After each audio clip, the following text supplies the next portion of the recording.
Hello everyone. Welcome back to Britton's Hangout Hour. I'm here today, episode, I don't know anymore. I think we're in the 40s. I am here with, Tony from An Erudite Adventure. How you doing, sir?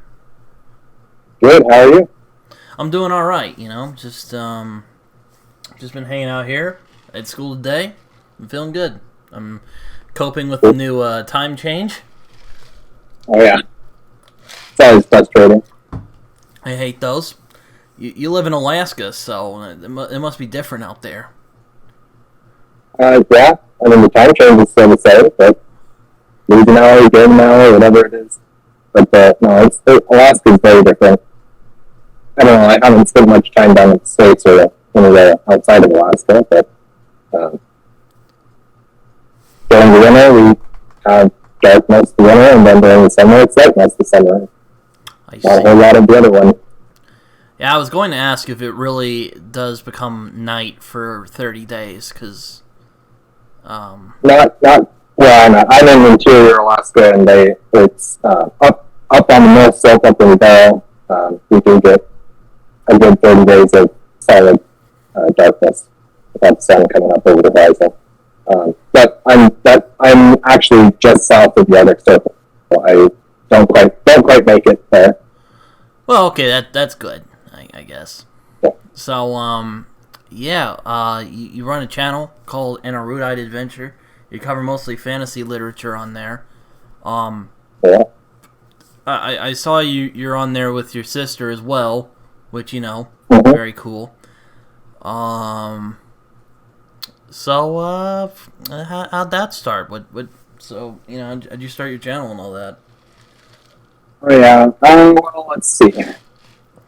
I don't know, probably about like everybody else. I started out I think I just randomly found a random video, probably by Daniel Derri, talking books or something, and then from there I started watching more and more booktube, and for a while been thinking I want to start a YouTube channel on something, see if I can find something that I can talk about. My sister was thinking the same thing, and it ended up just being books, or something that a hobby we've both got in common that we can maybe talk about. And from there we started the channel. It's been 3.5 years now. Started in March of 2020. So we're a ways into it. Just now starting to upgrade equipment and stuff like that, but that's the way it goes. Yeah, I've seen you cover like Star Wars and mostly fantasy content. So it's really cool. We read pretty widely. Mostly I end up reading fantasy. I've just started getting into science fiction a little bit. I do read a lot of classics and a lot of historical fiction, or something that kind of fits into those genres somehow. So there's a lot of that goes into the channel too, but it ends up being mostly fantasy just because there's so much of it. Yeah, I know it's overwhelming at times. I imagine. It is. I've been trying. There's been books that I've been trying to get to all year that I still haven't read, and it's just like, well, I guess I'm not going to get to. Part of the issue with that though is I'm a very slow physical reader, and so it takes me. I think I've read 6 books with my eyes this year. One of them being an ebook, and so not very many books at all. And so it's been most of my reading is done by audiobook. I don't have the time to physically read, and it takes me forever when I am. Also, do you have Audible? Yeah, well, yeah, I do. Okay. I use Audible, and I actually use my library quite a bit. Oh, okay, yeah. Yeah. Amazon's come such a big thing. Sometimes I forget about libraries. Yeah. The nice thing about libraries and the prequel service is it's free. You can just go to the book and it's free. Sometimes you might have to wait for it, but it doesn't cost money, which sometimes money is in short supply, or you just don't want to spend the money on a brand new book or whatever it is. So yeah, it's a good option. That's fair. Yeah, I've also seen you've covered Arthurian content on your channel, which is interesting. It's funny with me. I've never really been that interested in Arthurian stuff, though I did see the Green Knight movie a few years ago. Loved it. I mean, loved that movie. I bought it. I bought it for Christmas. I loved it so much. That's great. I'm glad you did. I had the opposite experience. I didn't care for the movie. And the weird thing is, individual parts and pieces I really like. And it's probably still one of the most gorgeous filmed movies that I've ever watched. And just something about the overall whole I didn't care for. And I haven't been able to exactly pinpoint what. I've kind of changed my opinion a little bit. I haven't watched it again, so I don't know if I like it. If I'd like it on a rewatch or anything like that. But eventually I will try and watch it again. And see if my opinion's changed. But there was something about it. I don't know if it's just because it was different. It was not the same story as Sir Gawain and Green Knight, which is for sure my favorite Arthurian tale, if not my favorite story of all time. So, yeah, I've heard you say that, which is why I brought that up, because I'm like, man, it's fun. I love the movie so much. I actually bought a newer, the copy the new edition has the introduction from the guy who directed the Green Knight movie. I'm hoping to read that this December, so I'm looking forward to that. Yeah, I'd be interested in reading more. For one, I'd be interested in reading more translations of the story, and also just some people's commentary about it, what they thought about it, especially is it David Lowery that made the film? I'd be interested in hearing what he has to say and why he chose to adapt it the way that he did. Yeah. Someday I'll get to that. Yeah, I just saw it and I'm like, ooh, it was either that or I was gonna read the Tolkien translation, which I think that's I guess I've only read two so far, but of the two that I've read, the Tolkien is my favorite. And besides the fact that Tolkien's my favorite author, there's I feel like his style lends itself really well to the tale, and it causes a level of immersiveness to the story that some of the other translators don't have. So for me, it works really well, but I also just really like Tolkien. Yeah, that makes sense. He was a philologist, if I remember right. Mm-hmm. I actually was talking with. Talking to Liam. Yeah, I was about to say I actually talked to Liam a few weeks ago, and we were just talking about that, and he was kind of the same. He was kind of like, yeah, Tolkien's probably the best bet because he really studied that stuff. So. For sure, yeah.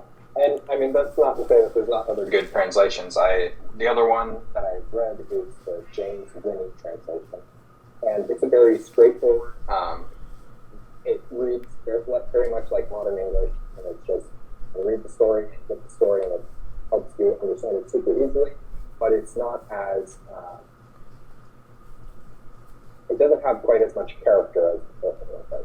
It doesn't immerse you at the same time. It's still a great story and a good translation.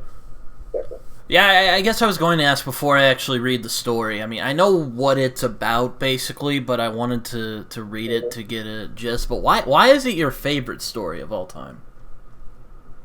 I don't know. That's a hard question. I think partly... did you read it at the right time, or...? Oh, yeah. I think that's probably a good portion of it. So I actually read it a handful of months before the movie came out. And I knew that the movie was coming out, so I wanted to read it in preparation for that as well, but I also just wanted to read it. So I started reading it probably back in 2013 or something like that. That's when I was first getting into Tolkien and wanted to read everything that it had ever written and all that kind of stuff. And I don't think I ever finished it that time. And so it got set down, and I never came back to it until it was 2020 that the movie came out, or 2021 maybe. And so it took me a while to get back around to the story, but by then it just came at just the right time for me to read it and love it. Again, it's written by Tolkien, that helps for sure. the immersiveness of it, the way that you can visualize everything that's going on, the story itself, the themes that are presented. There's so much about it. Plus, it being Arthurian literature, which is probably my favorite myth. Mm-hmm. And so there's a whole bunch of things that go into it. I can't say it's my favorite book. One, because it's not a book, it's a poem. And two, because my favorite book encompasses a whole bunch of other things in terms of the experience of physically holding the book that I'm reading and all that kind of stuff. So it may not be my favorite book, but it's definitely, it's, if not my favorite story, it's top 3 favorite stories. Yeah, I mean, I've heard you talk about Gawain, and it did make me wonder what you thought of the movie, because I saw it and I was like, man, this is really good. I'm going to go read the story now. Mm-hmm. Well, I think technically it's a good movie, and I think part of my issue with it was so different than the book. And so I need to rewatch it with a different mindset going into it. That this is an adaptation of Sir Gawain of Green Knight. I need to look at it as a retell, essentially, of that story, not as an adaptation. Yeah. So those are different things. And, I mean, watching Wheel of Time has helped me to be able to take those two things apart a little bit. Not expect it to be the story that I read, so... Yeah, I mean, going back to the Britton's Hangout Hour drinking game, I've been hesitant to try longer series like The Wheel of Time. I don't know. It's 15 freaking books long, and they're chunky books. I don't know if it's worth it to put in the time, man. I'm just... Honestly, if you're not feeling it, I'd say don't. There's some good things about it, for sure, and maybe for you, maybe you'd be one of the people who it just works for absolutely perfectly and becomes my favorite series and all that kind of stuff. But I was expecting that to be me, and it wasn't. I haven't hated every moment of reading it, but it's not been as good as I was hoping or expecting, based off of what everybody says about it. So I've had issues with the books that people say you shouldn't have issues with. These are the best books. Basically, book 2 and book 4 had the hardest time with it. Everybody seems to love those. So we'll see. I pushed through. I ended up having to get the audiobook for book 4 so that I could just push through it and finish it up so I could see if I even wanted to try it. So I was stuck on that one for a year, and I just gave up. Yeah, I mean, I'm kind of the same way with like Malazan and like even Terry Pratchett. I want to read Terry Pratchett. The problem is I don't know where to start with the guy. He has so many freaking books in that Discworld series. I've heard Guards is a good place to start, but I haven't tried it yet. Yeah, maybe eventually I'll get to that one. Maybe eventually I'll get to Malazan. But I've got so much other stuff too, just sitting on the shelves that's unread. I mean, if I was just to read the stuff on the shelves and spend all my time reading that, doing nothing else in my free time, I would still probably have at least a year's worth of reading. Yeah, I know what you mean. On the shelf not to mention what I might get and all that kind of stuff. I know what you mean. It's I mean I'm reading the 3rd Gentleman Bastards book and Piranesi right now. So that's always fun. Yeah. I want to read those books too. I want to read Piranesi. I love the. I found that I'm really enjoying very atmospheric, very immersive reading. I've heard that's with Piranesi. So I want to give it a try just to see what I think of it, in terms of the writing style and all that kind of stuff. I do have, I think that's Susanna Clark that wrote that, isn't it? Yes. And I do have Jonathan Strange and Miss Morel on my shelf already. Yeah, I'm gonna read that next year. Yeah, I'll get that one. Yeah. I've been saying that since 2 years ago when I first got it. I'll do it next year, but that's how it goes. Yeah, no, I'm liking Piranesi. It's definitely it definitely enraptures. It starts a little slow, and I'll admit the whole you may be fine with this or not, but the main character is kind of a oh, how do you put it? I don't know. His style can be, it's a little too British, if that makes sense. At times. You're like, oh my god, no, but yeah, no, it's good stuff. I'm liking it so far. Cool. Yeah. I'll have to read that one, and then I want to read Large Rocky more sometime. And it's probably a bit more grimdark than I'll care for, but I want to try it anyway to see what. Yeah, no, I mean it's the world isn't a fun place, but characters and the stories are a lot of fun though. I enjoy them a lot. Yeah, that's what I've heard. So I'll give that one a try eventually. Along with just looking up at the shelf, I've got Robin Hood, I've got Patrick Rothfuss, I've got Terry Pratchett, David Gemmell. That's just front row of the shelf up there. So, oh yeah, you wouldn't believe how much I've been harassed to go read Robin Hobb, and I'm like. Yeah. I'll admit, I'm a little bit of a cover snob, so, like, I've seen some of her covers, and I'm like, eh. Well, I'm the same way. Everybody seems to love I think it's the UK edition of her book, and I don't care for those at all. The ones that I like are, like, the original, I don't know, I'm not sure off the top of my head who did the cover art, but like the original Mass Market paperback cover art. I like those ones. And it's because it's in that same style as like the classic fantasy of like Wheel of Time or Rune Lords, which is another series that I've read recently. I loved, and so I love the classic high fantasy art, cover art style, and that's what those that original cover style of those books is, and I really like that. All right. Welcome back. Sorry about that. We're back. My thing froze again, and I'm like, haha, fuck that. I'm not doing that again.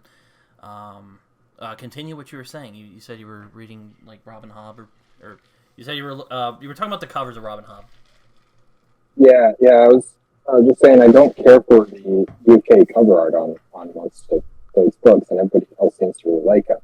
I like the original mass market paperback cover art, which is very much in that classic fantasy art style. Mm-hmm. And for some reason, that just works a lot better for me, and the way that the book covers that I like. So I was happy to be able to get those. Found them at the used bookstore for $2 or something like that.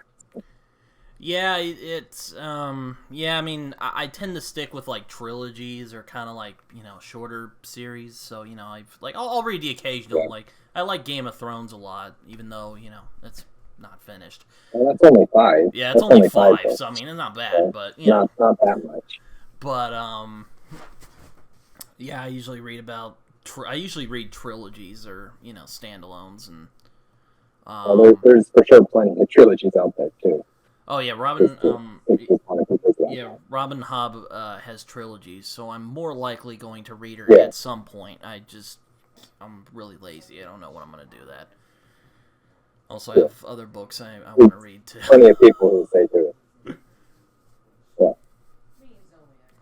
Lots of books I need to get to. Some that have been on my shelf since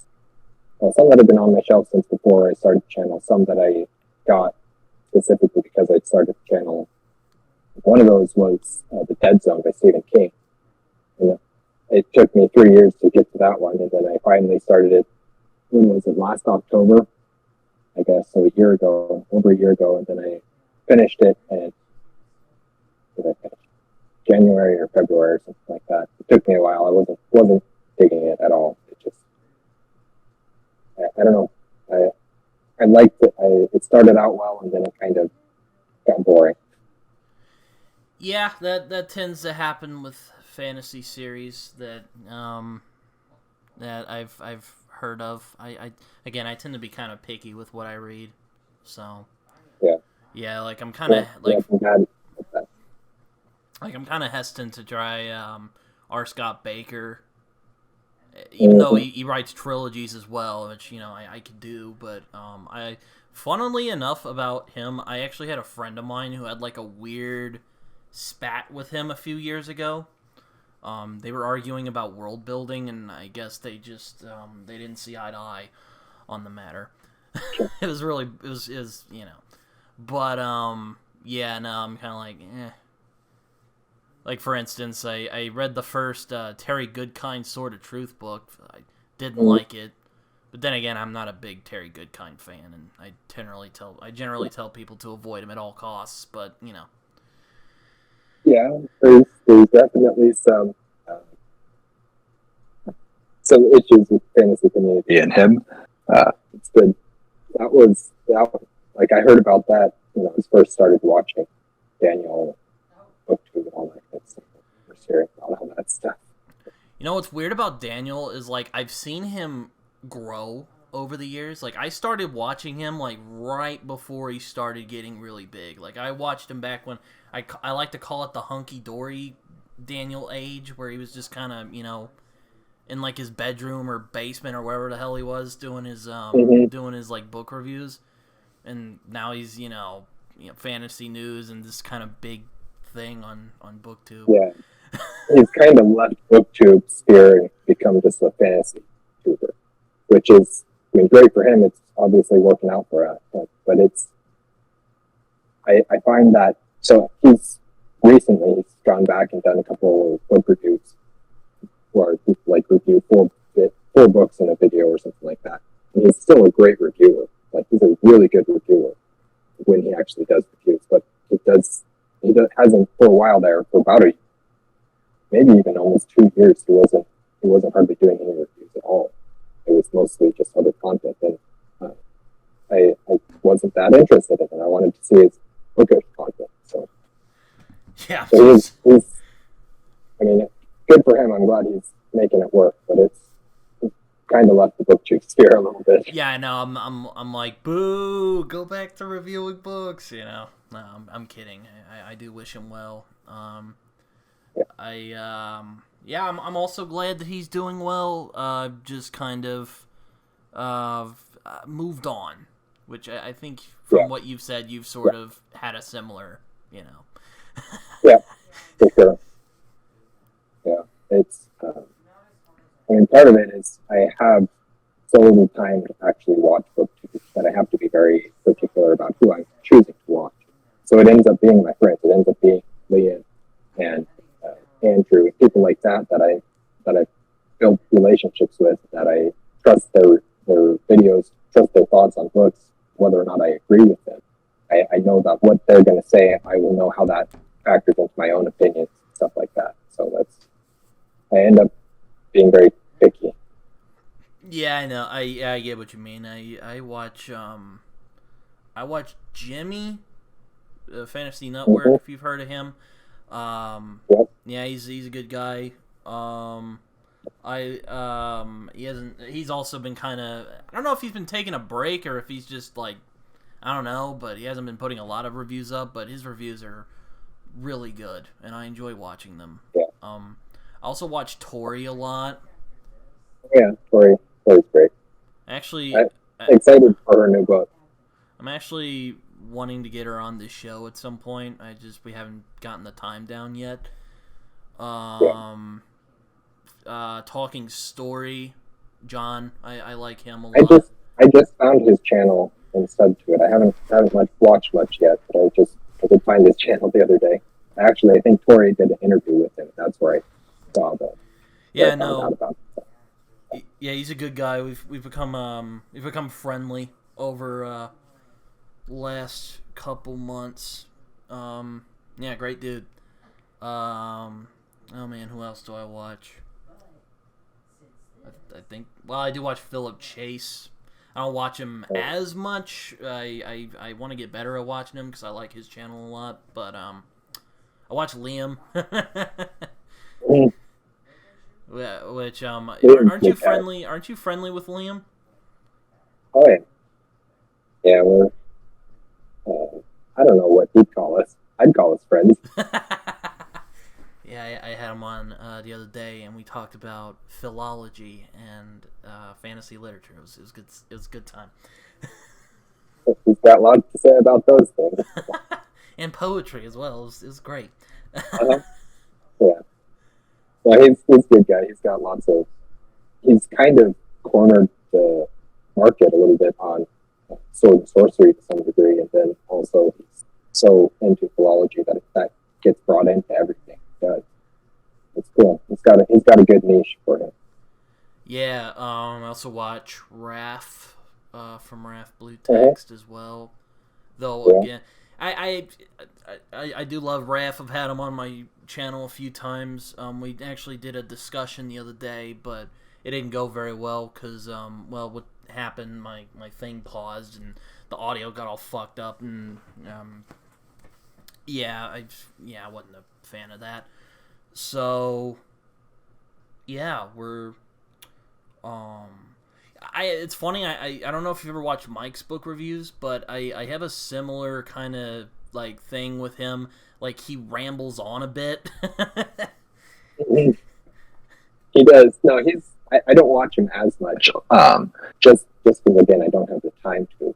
But a lot of times, recently, it's been several months, a year or so now.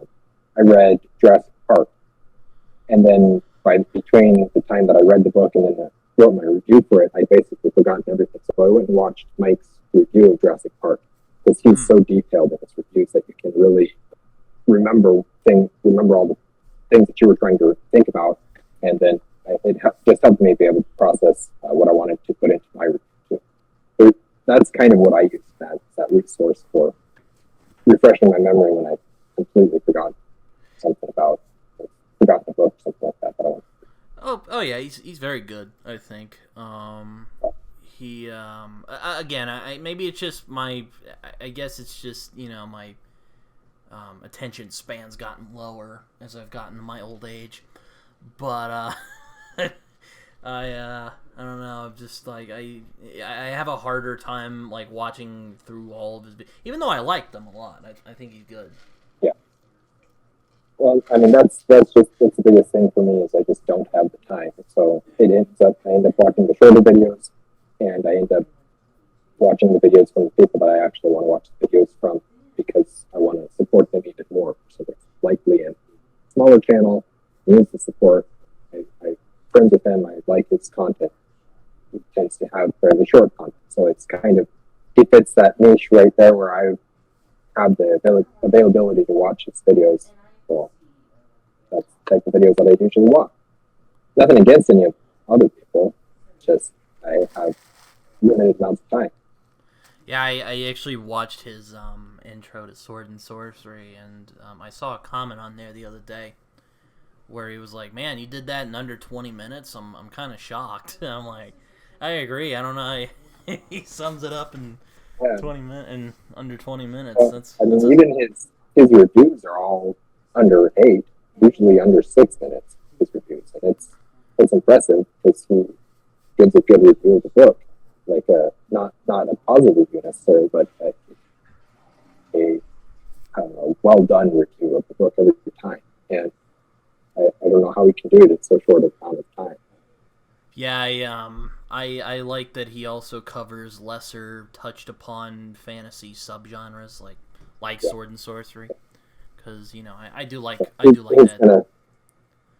He's gonna convince me to get into Sword and Sorcery one of these days. I'm not looking forward to it because that's a whole other subgenre I have to start reading. Well, I mean, don't be scared. It's they're not not multi book long epics. Yeah, no, I'm looking forward to it. It's just. I mean, as soon as I start reading, there's going to be 300 Sword and Sorcery novels for me to read. Yeah, it's definitely yeah, I mean, definitely. I mean, if you asked me, and admittedly, I am not as knowledgeable as Sword and Sorcery as Liam is, but I would probably just start with Conan and just kind of go from there. That's kind of what I'm figuring. I'm planning on doing. Maybe just read the Robert Howard Conan. there's a ton of other Conan beyond the original. Also, let me just shill real quick. If you do end up getting Conan, do get the Del Rey editions. This one in particular, because they're basically all of Howard's stories that aren't touched by editors who changed it. Mm-hmm. Because there's just that's always good stuff. Because Robert E. Howard has a history of people messing with his work, and it's just it's long and complicated, and I don't want to talk about it here, but I generally tell people to go get the Del Rey editions. I still need to read the other two of those. Probably have them at your local library. I feel like that's... I might, actually. I'd have to... I mean, that'd be great if I read fast enough to read through the entire volume in the 2-3 weeks or whatever that I have it for. I can read too slow. Yeah, I mean, it's a fun little subgenre because there's not a lot of save the world type of stuff, and I mean, I don't mind that, but there's something about I like the something about the lower stakes of a sword and sorcery that I like more. Yeah, I understand. I'm not sure that I would be much that I'd be able to enjoy the cozy fantasy subgenre that way. But there's definitely some books that lean more into that subgenre that I really enjoy. So I don't know, maybe I should look into it a bit more. I mean, Robert Jordan started out doing Conan stuff, so that's true.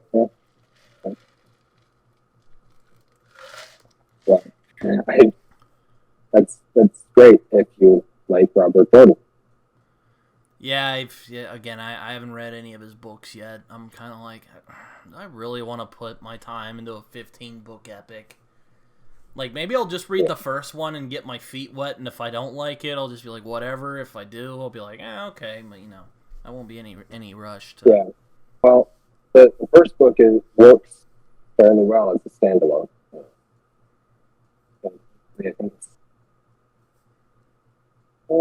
I think it's still my favorite book that I've read so far. I'm currently reading book 8, so I've read 1 through 7 in the prequel. I heard there's a big slog. Yeah, I've heard that there's a slog, and I don't know where it's supposed to start and where it's supposed to end. But I've heard some people say that they really like the books that are supposed to be slog books. So, who knows? Maybe I'll be one of those people. Pesky opinions, they're so fickle. Yeah. Yeah, I've seen you've read some Brandon Sanderson as well. There's another author I've been kind of hesitant to jump into because there's just a lot. Yeah, there definitely is. And I haven't read everything by him. I've read the majority of the Cosmere.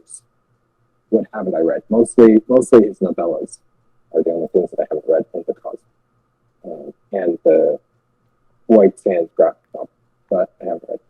But my advice, start with Mistborn Era 1 trilogy, and it's still my favorite Sanderson that I've read. You may have different reading tastes, in fact, probably do, but still my favorite.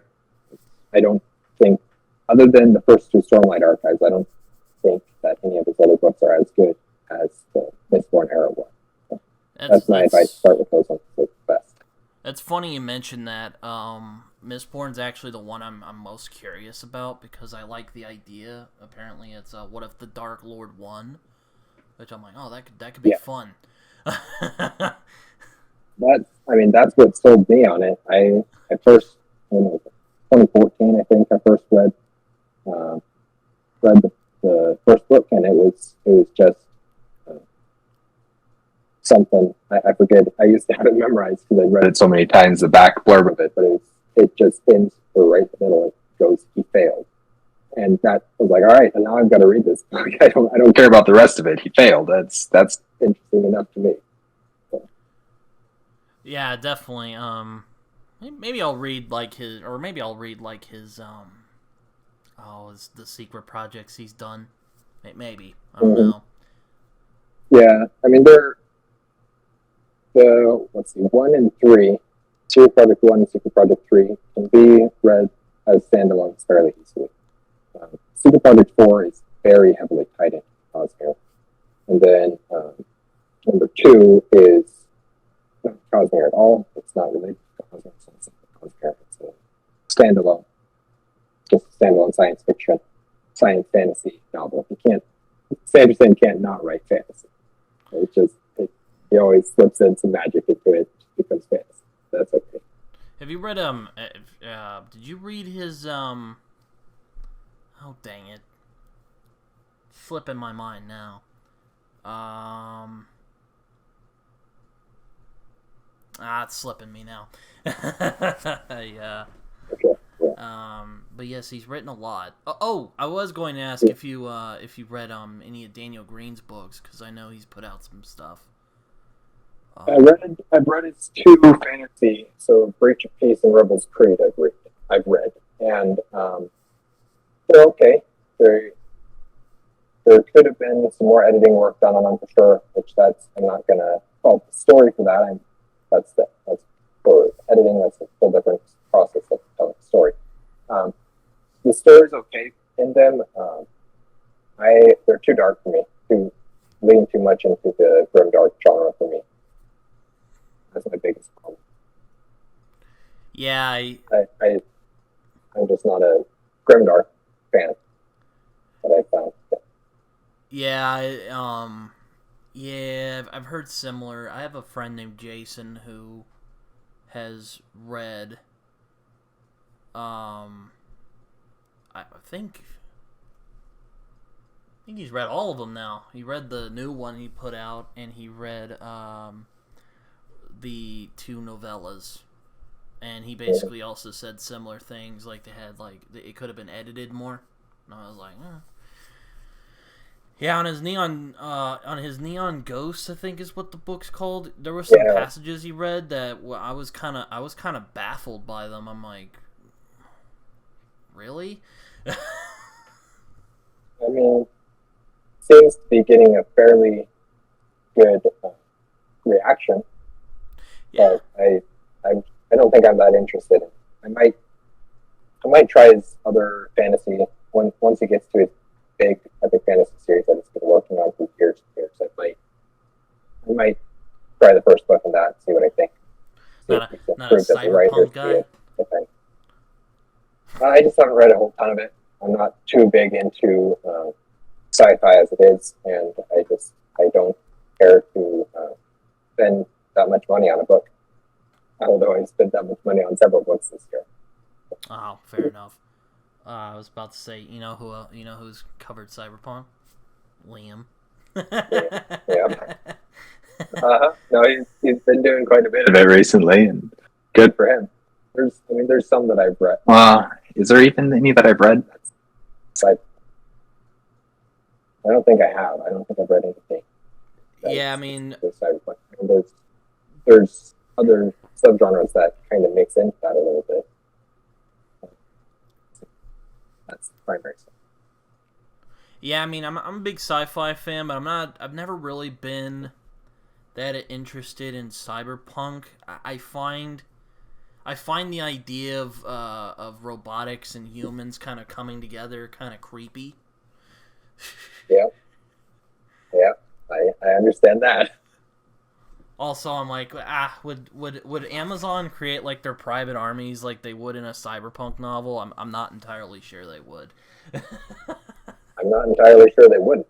That's true. That's a good point. Yeah, that's maybe I'll have to read more cyberpunk, but it's never really grabbed me in the same way regular old sci-fi has.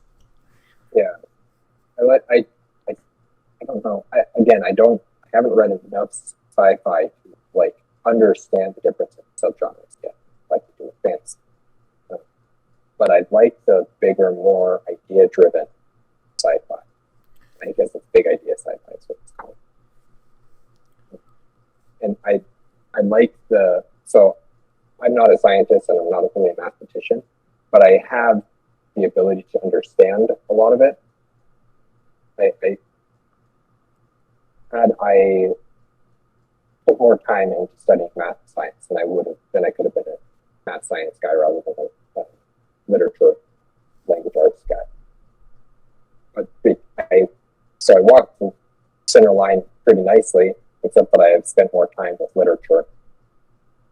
But that allows me to understand the math science stuff. So when I read the science fiction and I see what they're doing with the science, I can be like, I understand why you're saying it that way, why you think that this would work.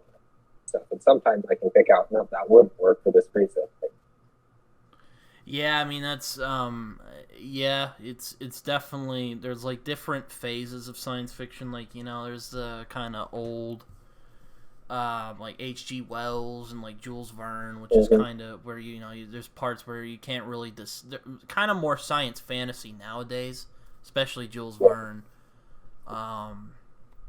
Then you get to like Heinlein and Clarke and Asimov, which is more like hard, like future history stuff. Then you get to like the new wave, which is just really weird, kind of out there stuff, and then we're now where we're at now. Yeah. I mean, War of the Worlds, the H.G. Wells. That's probably my favorite science fiction book still, but it's been years since I read it. I read that one. That's funny you mention that. I actually prefer The Time Machine and The Invisible Man from H.G. Wells. I haven't read Invisible Man yet. Read Time Machine. I like Time Machine. It wasn't my favorite. I need to reread War of the Worlds to see if that one holds up or if it was just I read it at just the right time type or something like that. And I do need to read Invisible Man. I want to read more of Jules Verne. I read 20,000 Leagues Under the Sea in school as well. That one, it was really slow and really dry in a lot of places, but I liked a lot of aspects of it. So I need to reread that. Yeah, I mean, I read a lot of those when I was a kid. There was those illustrated classics, and I read them, and I liked them a lot. Yeah, no, it's good stuff. Yeah, I mean, it's not for everyone. There's probably some people who read it and find it really cheesy. And generally, I prefer Wells, because I think his stuff has just aged better. But Verne is fun because of his like imagination. I think is fun. Yeah. It's very pulp. Yeah, I can see that. Yeah. I think the only other Verne that I've read is Around the Midnight Days. Around You've read good. 20,000 Leagues Under the Sea, you said? Yeah. I think I have a collection of stories. I should go through that. But I've got a whole bunch of classic authors, and I've got collections of their various works. And I need to go through and read all those, but I found them, and they're just like a whole set of the books, super pretty, little classic antique books, and then full of stories from the authors. So I've been collecting those books as I find them, but I haven't read any of them yet. I started reading one by H. Rider Haggard. That's the author who wrote King story.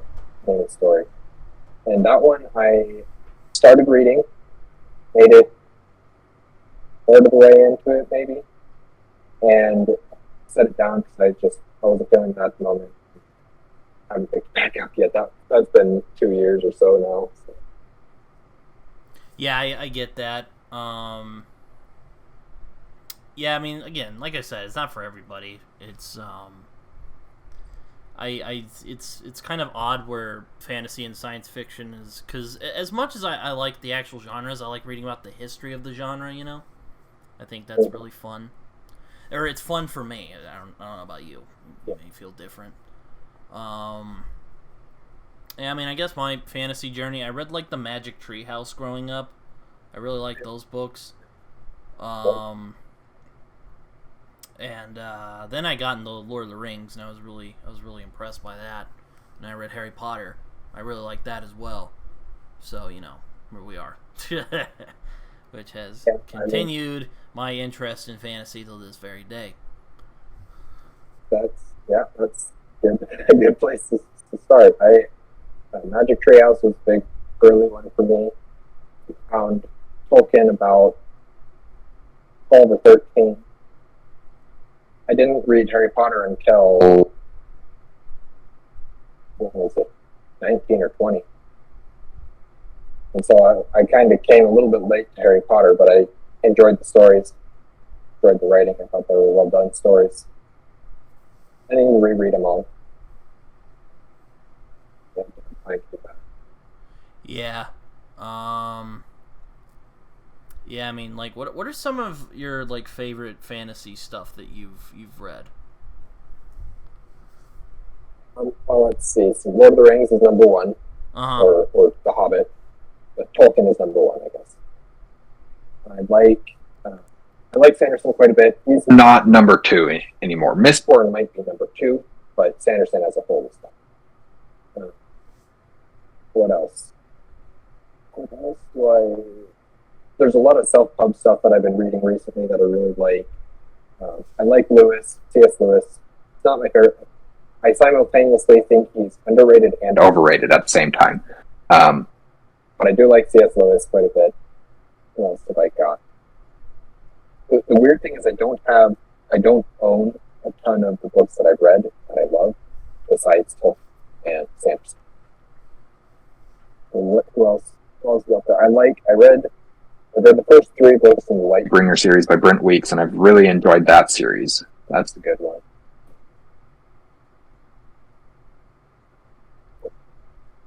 I used to read a lot of Star Wars books. I don't as much anymore. I want to get back into it. I used to read like the Jedi Quest, Jedi Apprentice, and so there were the grade or chapter books or whatever they're called. I like those. I like the stories. I like following. That's been a while since I read that stuff. I don't even know what my top 5 list of fantasy is for. I'd really have to go figure it all out. But yeah, I've read a couple of the Star Wars books too.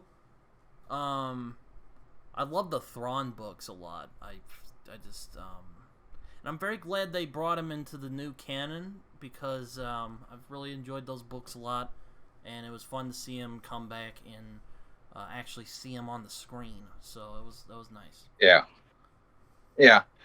I don't know. Did you watch Ahsoka? I did.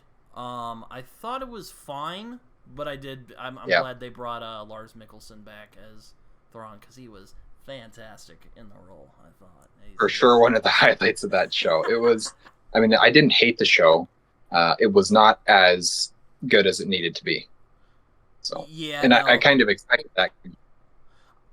I liked how it expanded on the lore, especially with Ray Stevenson's character. I was really curious about him and what he wanted.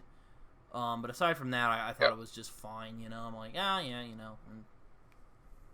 Yeah, I mean, basically the villains Thrawn and Balin were the only characters that I had any interest in, and which is really sad, really sad, because Ahsoka is one top 3 favorite Star Wars characters. I know. I'm like, I like Ahsoka. And then I'm a big fan of the Clone Wars. I love. I do enjoy Rebels a lot as well, and she's great in both of those. And oh man, it's the series just there was something that felt kind of off. There are some stuff I liked. I liked the girl who played Sabine. Love the guy they got as Ezra. He killed it, I thought. I thought he did a really good job. I just there's a lot about it that I didn't love. and it's little things. It's like death by a thousand cuts type things. Yeah, I know. I know. Because it was just on the verge of greatness. And that's kind of what I can say about all of the live action Star Wars shows except Andor. Andor was fantastic. I like very Andor much more a of a lot, yeah. sci-fi show. Much more of a sci-fi show than a science fantasy like the rest of Star Wars has been. But I don't hate that. I don't mind it because of the story that they were trying to tell. But Ahsoka, it was little things like when they're in the castle thingy deflecting blaster bolts, and it just looked so bad. The choreography was just so slow, so not impressive. Yeah, it was stuff that felt a little wooden, I guess is a good word to put it. Yeah. I was more like interested in like the lore stuff. It was which is great. That's great. But if you're telling a story, you can't just have the lore stuff and expect the rest of the show to be good.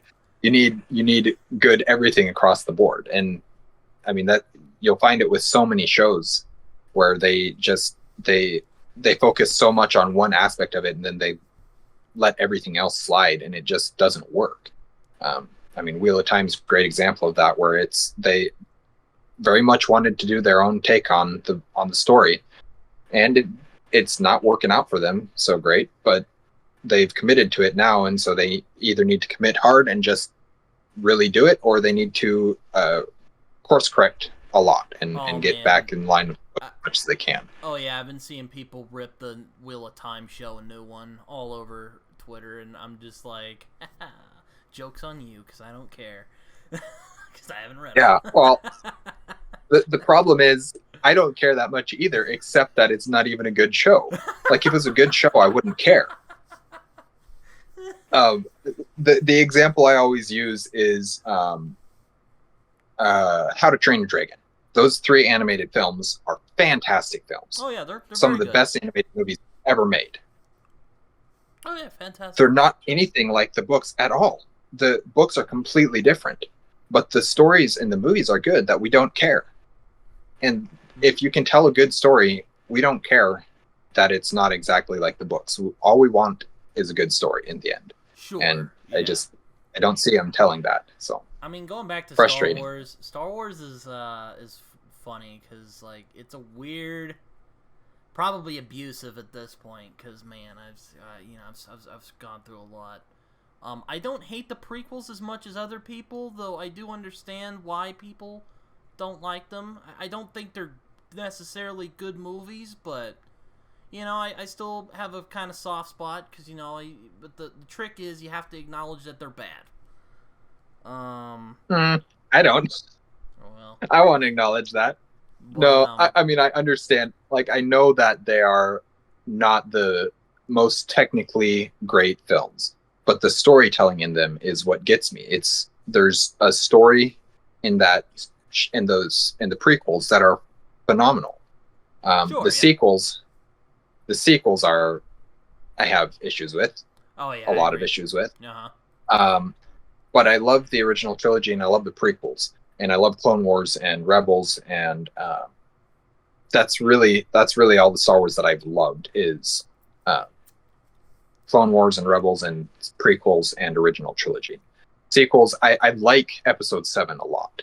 I think where that one fails is its third act. I think its third act is by far the weakest, and it's just a rehash of everything we've seen before. Are you talking about Last Jedi or Force Awakens? Force Awakens. Mm-hmm. Yeah, Force Awakens is.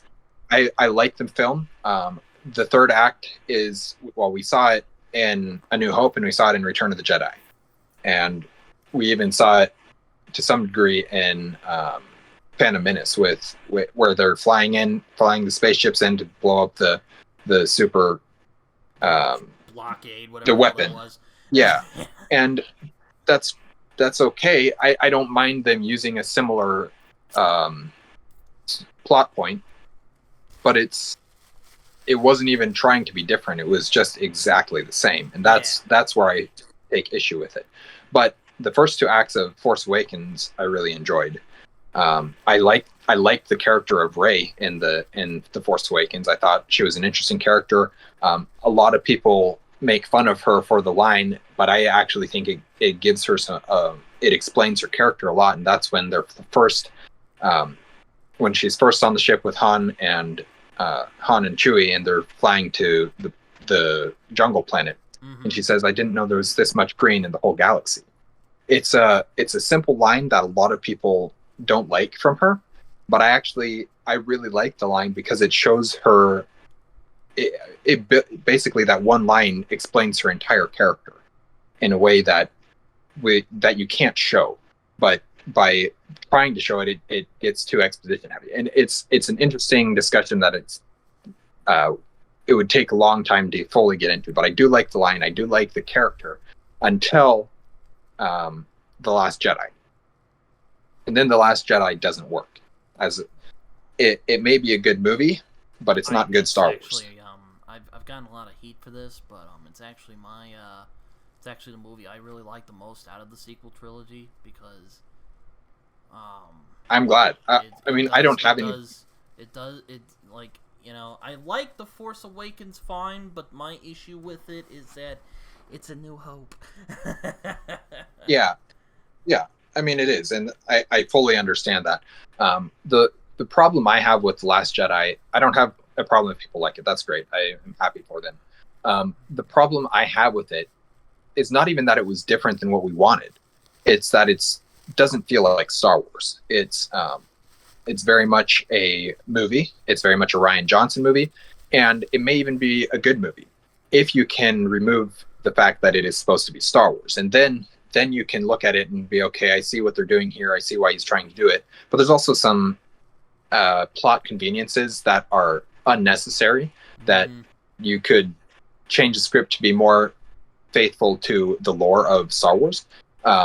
And maybe it would not make for as entertaining of a movie, but it would be more acceptable, and it would be more fitting for Star Wars and stuff like that. And so I don't want to like bash you or anything for liking The Last Jedi. Well, I mean, I won't pretend it doesn't there's have a problems. lot of It definitely illustrated a lot of the flaws of the sequel trilogy, which is that they didn't really have a cohesive plan. That's the biggest issue with it. Is it was there was no plan for the sequel trilogies. And say what you want to about George Lucas, he always had.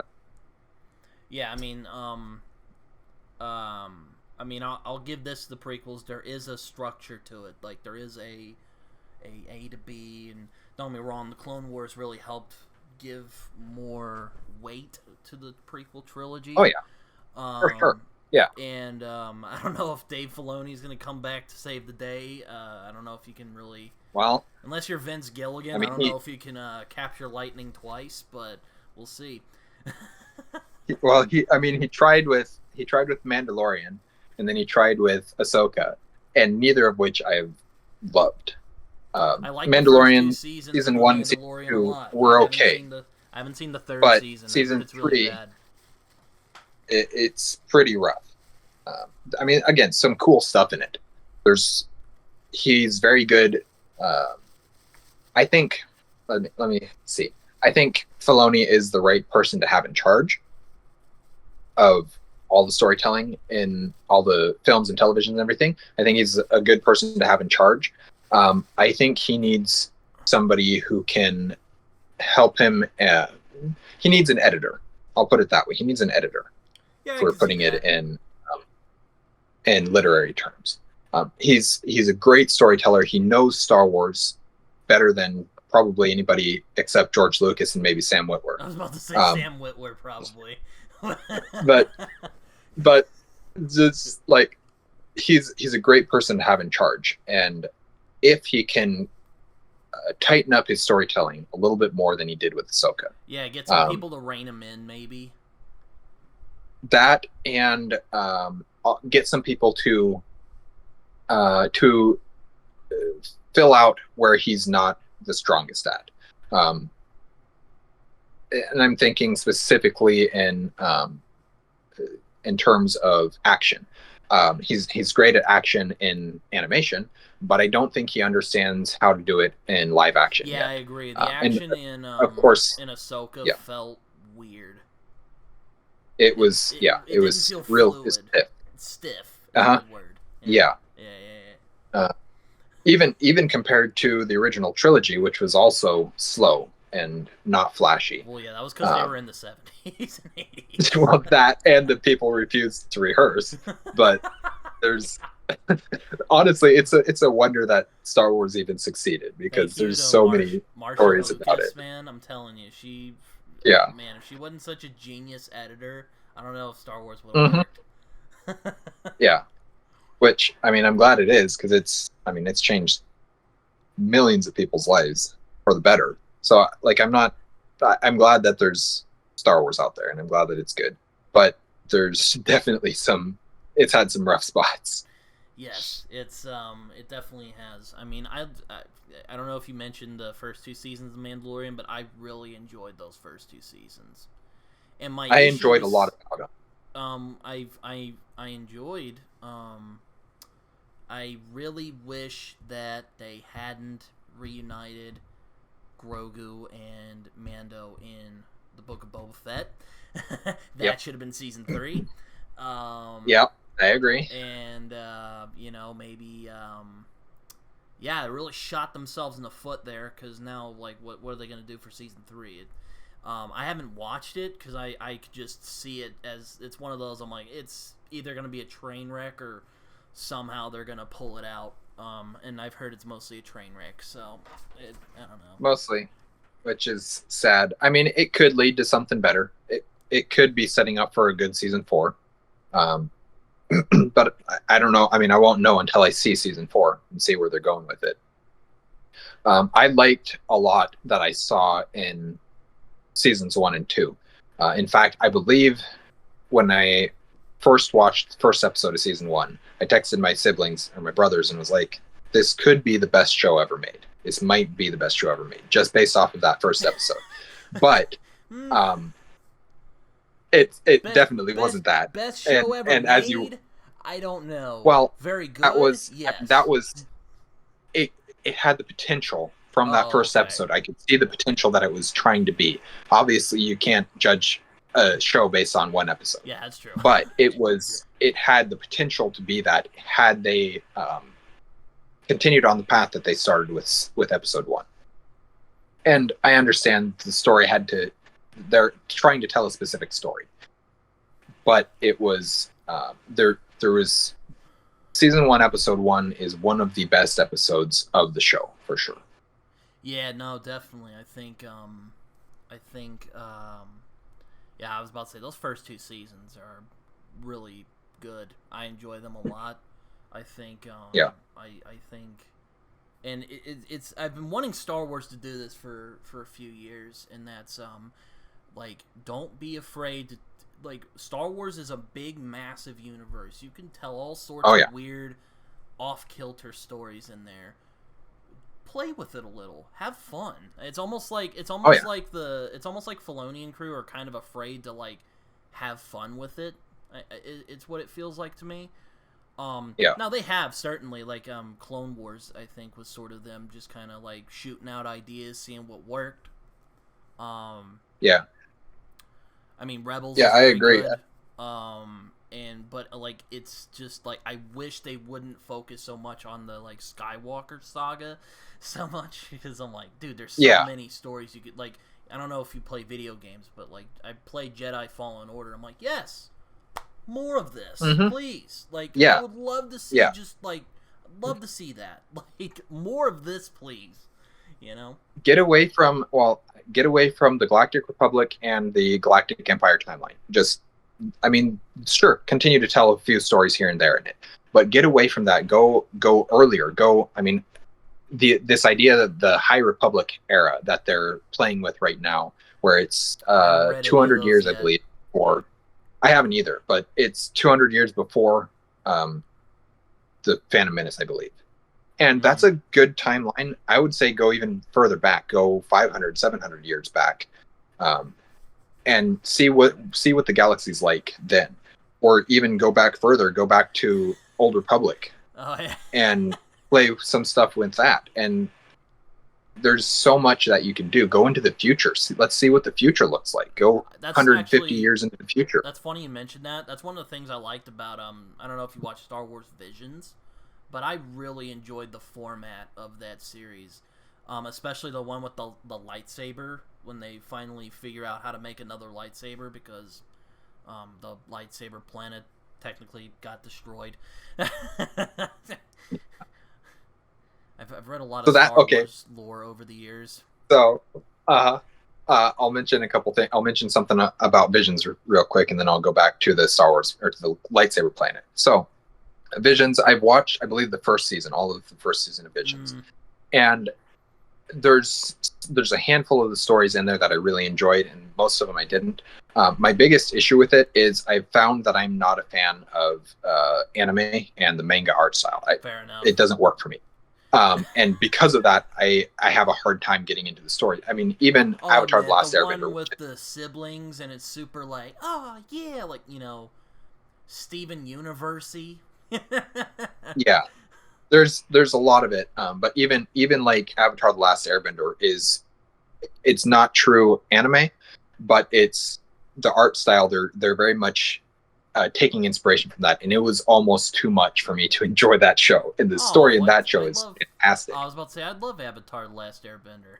So the show, like anyway. That's the art style is a big enough issue for me to turn me off completely to a show, even though I know that I'll love the story.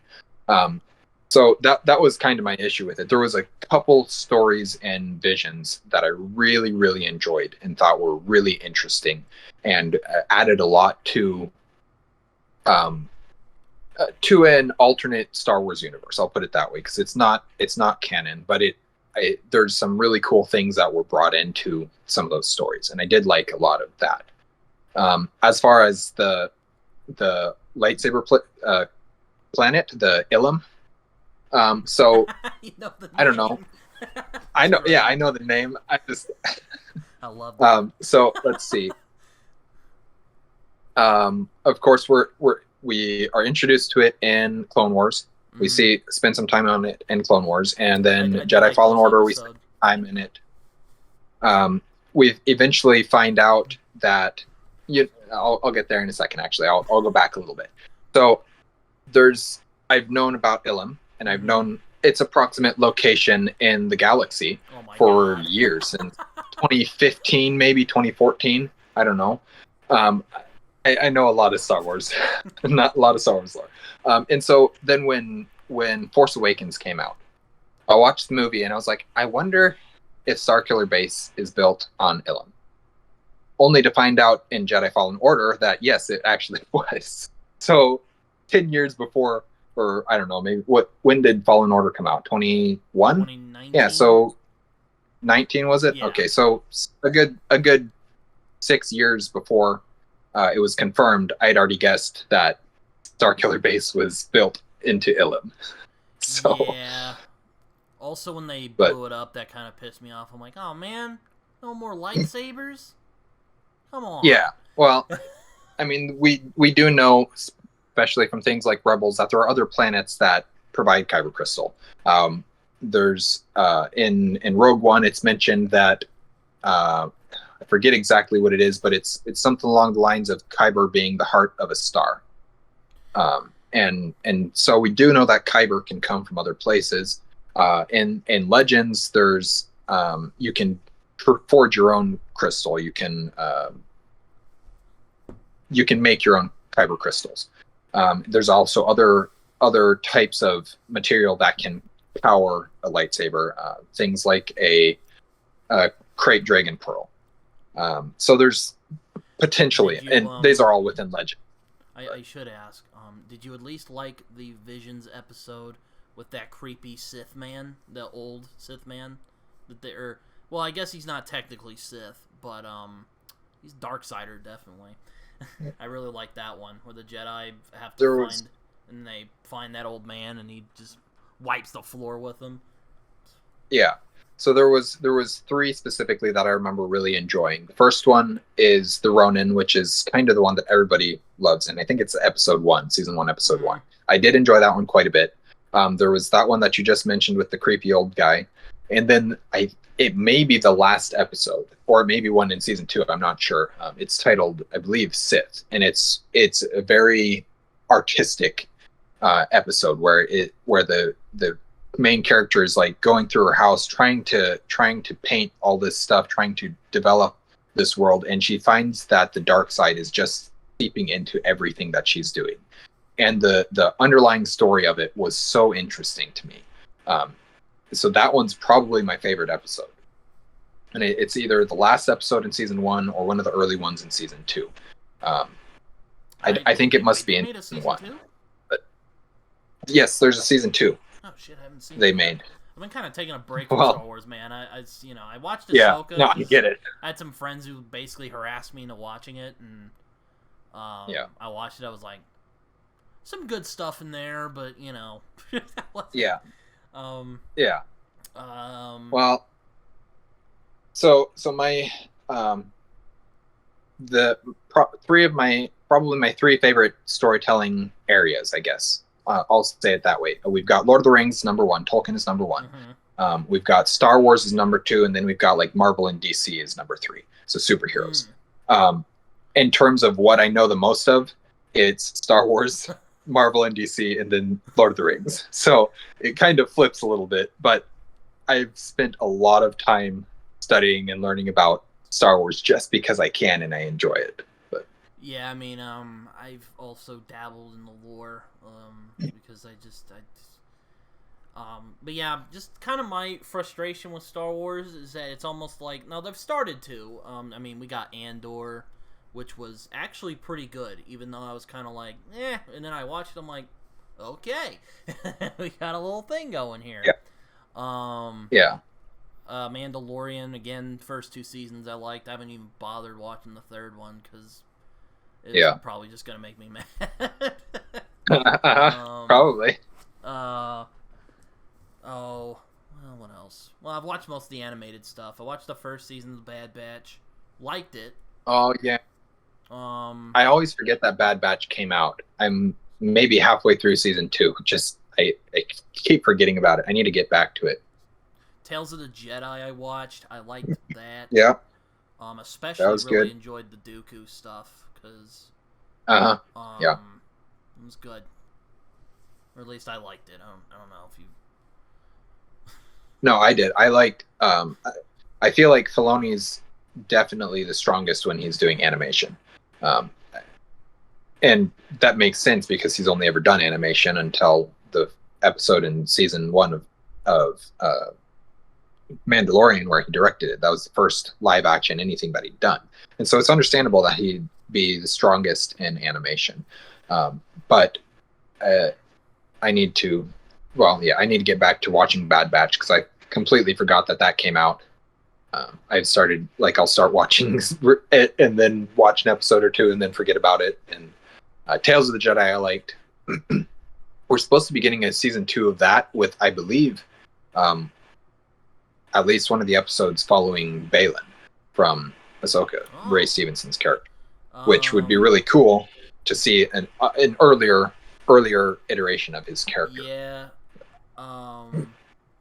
Though I guess kind of Tale of the Jedi is, I'll admit, I do love Ahsoka, so don't assassinate me. Mm-hmm. But I am starting to get kind of weary of Ahsoka, I'm like, okay, I guess Filoni really likes Ahsoka, and I get it, Ahsoka's fun, and there's a lot of great stories that have been told with her, but I kind of want to see Ahsoka other is Jedi, Yeah, I get it.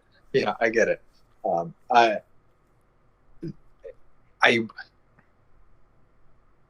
This is the one that I need to say don't assassinate me for. I wish we would never have seen her in live action. Oh, well. Or, at the very least, I would have preferred a different actress. I don't think Rosario Dawson is doing her character justice. I like Rosario as an actress. I don't think she is right for Ahsoka. I actually think Ashley Eckstein, who does the voice of Ahsoka, would have been a better choice. Yeah, but that's just me. I would have just maybe a hot her take. back. Though I like Rosario Dawson. I'm a big fan of Daredevil, the Marvel show. She was fantastic in that. She was also in Luke Cage. I mean, she's really she's good a great well. actress. Yeah, it was just I do love Ahsoka. There's been a lot of great stories with her. Some of my favorite Clone Wars episodes have her in it. So. Oh yeah, for sure. Like her last arc is probably my favorite because that was just so good. It's kind of tough to describe though. it's so good. Oh yeah, no, I understand it. I've watched it. I've followed her character. Well, I haven't followed her character since she came out. I didn't start watching Clone Wars when the first movie came out in, what was it, 08 or 09 or something like that, when the Clone Wars movie came out. You saw that? I didn't initially start watching that. I was about to say, the movie is not great. No, it's not. Watch the show. It's way better. The movie is better in chronological order if you place it chronologically where it's supposed to be. It is better. But it's still right at the beginning of Clone Wars, and it's I understand why people hated her in that movie. And I mean, honestly, that's part of why so many people love her character now, is because we've seen her grow. We've seen her go from that frustrating character to one of the best characters in Star Wars.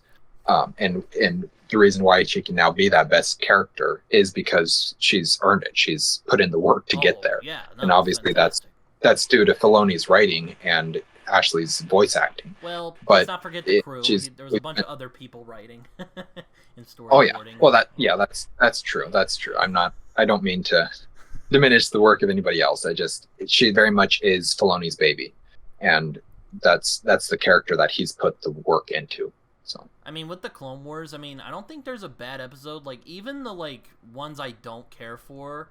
Like the drone. Have you seen the droids episode where that little grasshopper? Yeah, that one's rough. Even that has like that the one episode where they meet that clone trooper, that was really good. But the rest of them, I'm like, I can take a good episode. Yeah, there's several episodes throughout the Clone Wars that I really don't care for. Do they involve Jar Jar? But no, actually, those ones I don't mind nearly as much. It's usually the ones that's about the droids that I don't like. There's one where it's 3PO and R2D2 just going on a series of adventures, and it is so frustrating. I've never been a big 3PO fan. I'm sorry. I love Anthony Daniels. He seems like a great guy. Oh, I do too. And he's been playing that role for freaking 40 years now, and almost 50 years maybe. And 37, respect, 45. Respect, but man, I get it. I sympathize with Han Solo for dealing with. I get it. Yeah, no, he's a good character. He's put a lot of, he's added a lot to the universe for sure. But he's a very frustrating character too. So yeah, no, R2 I like fine. I also like what's his, the one from Rebels, the one Dave Chopper. Yeah, I like him. Yeah, and that's about it. Mm-hmm. Yeah, the droids. It's really hard to do interesting droids because you have to walk the line between this is a human and this is an android with a personality module built into it.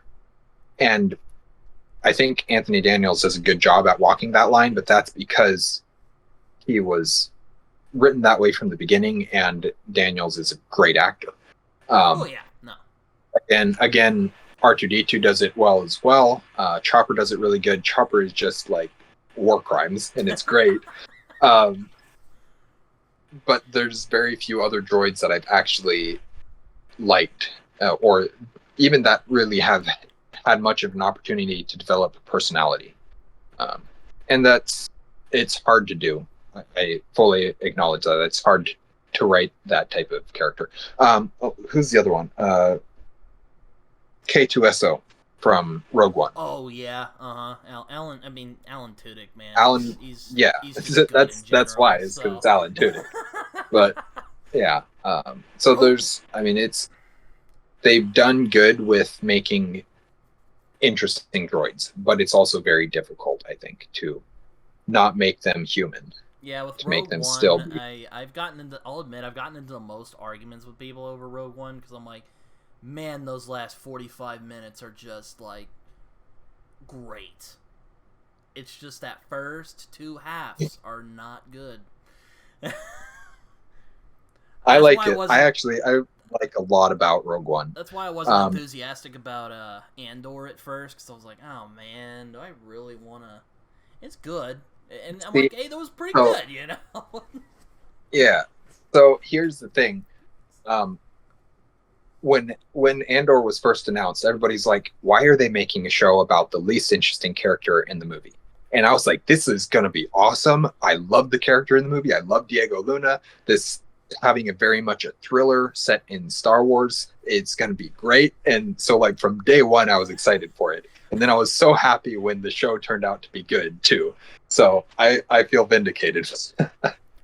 Yeah, no, I mean, I was pleased to admit I was wrong on that occasion, because like I don't want things to be bad. It's just I'll see something, yeah. I'll be like, probably not going to be interested in that. But with Andor's case, I watched it, I'm like, okay, it's actually pretty good. Yeah. I mean, it's better than his like temper tantrum about he's been fighting this war since he was 6 years old, but I'll take it. But then you go see why he says that, and you start to understand his character a little bit more. Yeah. And it straddles that line between too much backstory and not enough to make the character interesting. It fleshes out his character so well, and then it just tells a great, interesting, thrilling story along the way. And that's all I ask for, is that you tell a good story. Yeah, no, I'm the same way. Do love the one when he's in prison and Andy Serkis. I'm like, they're gonna kick me in the nuts. They're gonna do it. They're gonna freaking do it. And then he goes, I can't swim. I'm like, God damn it! I hate you. Yeah. I knew you were gonna do it, and you didn't. And then, but then it's Andy Serkis, and so you're going to be invested in the character anyways, because Andy Serkis is another great actor. And I was so impressed with all the acting across the board in Andor. I mean, obviously you've got Stellan Skarsgård, who's like one of the elites of our time. Yeah, his monologue he's so good. His monologue in the where was it? To the Imperial guy he's basically just using. He's like, I'll never see another sunrise, and basically how he's saying he's given up everything for the rebellion. I'm like, But and so you have an actor of his caliber, but then you have all these other actors around him who are basically nobodies, and yet they're holding their own alongside Stellan Skarsgård, and it's just incredible to watch, especially for me. So I'm an actor as well. So like I tell stories, I remember you and that's important to me.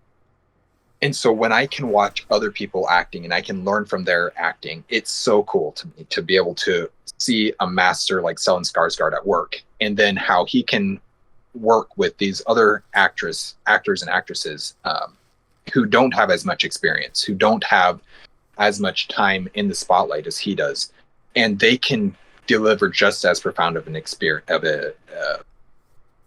of a performance.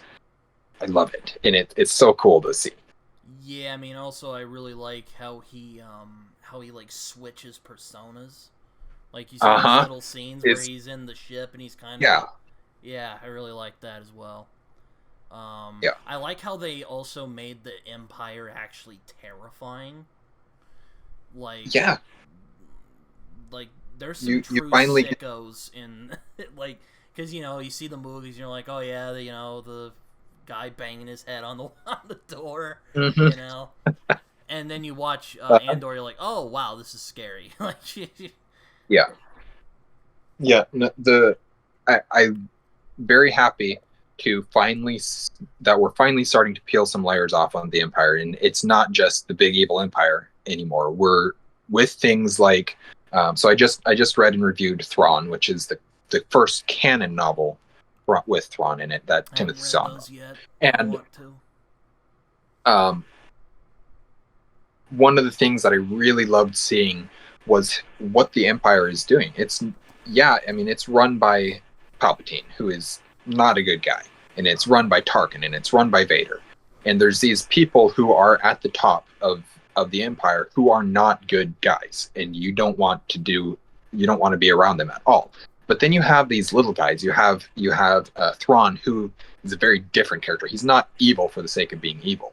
He's got his own motivations. He's completely different.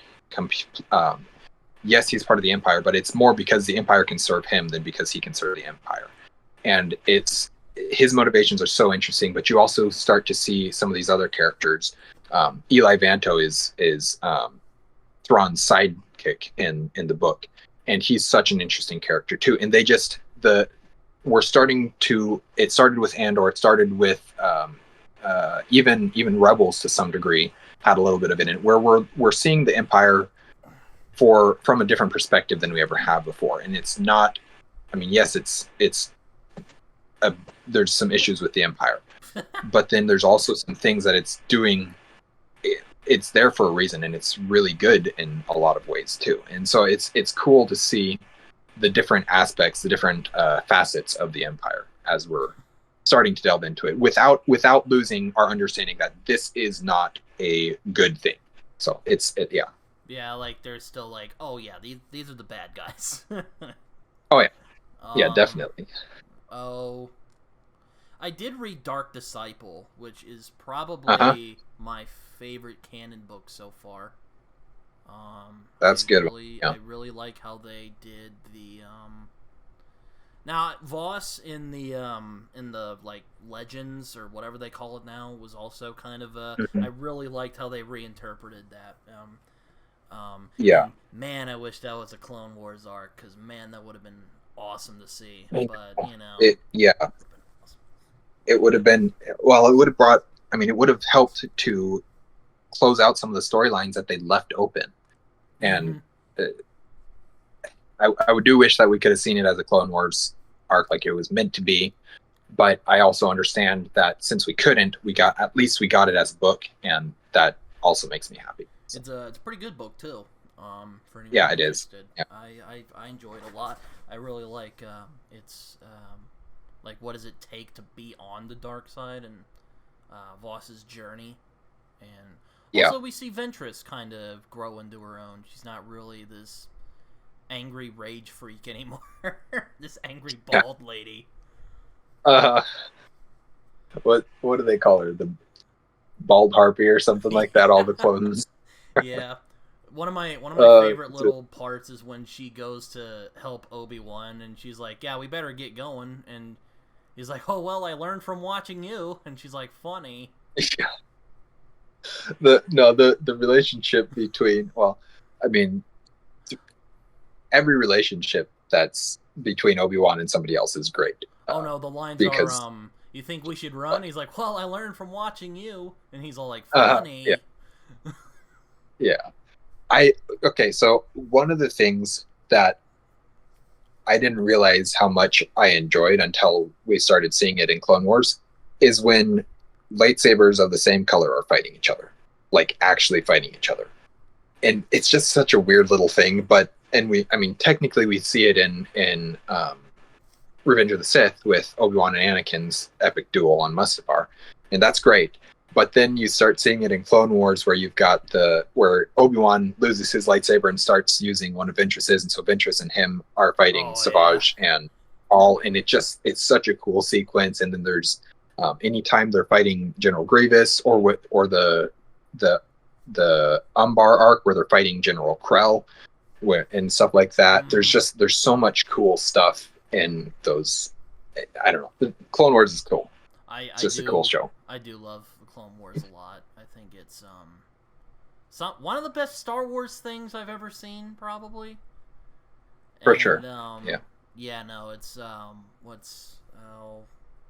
I do love when he takes on Savage and Maul, because they brought Maul back and just single-handedly made him one of the best characters in Star Wars. I know. I'm like, how did what did we do to deserve this? I don't know, but he's already a cool character, but he has so little screen time in Phantom Menace. Like, the only thing that makes him cool is because he's cool, not because he's got a character to him. And that's fine, and it worked for Phantom Menace, but we needed a little bit more to his character. And then when they brought him back, and in a believable way, they brought him back in a believable way, and they made him an interesting character. So that's, I don't know, that's good. Even made him tragic, especially when which I just think there's kind of a dark humor to it, but I love how him and Savage are basically just running roughshod all over the galaxy. Then Sidious shows up and just wipes the floor with them in 5 minutes. Yeah. I'm like, bro, it's actually probably my favorite duel from that show. Is just so good. That's one of the best for sure. That one and the Ahsoka Maul one in the last episode. It was so good. Or not, I guess not the last episode. It's the second to last or third to last episode. But yeah, in that last arc, those are some good ones.